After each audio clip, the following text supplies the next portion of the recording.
di tengah-tengah kesibukan dengan jadwal yang sangat padat, baik dalam rangka mempersiapkan diri sebagai calon gubernur Sulawesi Selatan maupun sebagai ketua harian Partai Golkar yang sangat sibuk dan jadwal sangat padat. Tapi alhamdulillah dengan karunia Allah masih bisa menyempatkan diri untuk berolahraga bersama istri tercinta, dan ini adalah tentu karena karunia dari Allah Subhanahu wa taala.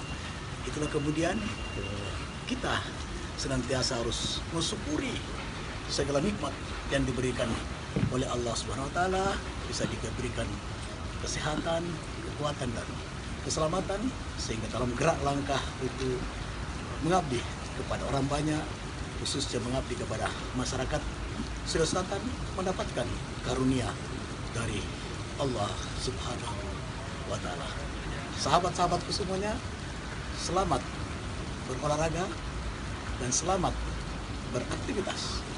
Semoga segala apa yang kita kerjakan mendapatkan hidayah dan rahmat dari Allah Subhanahu wa taala.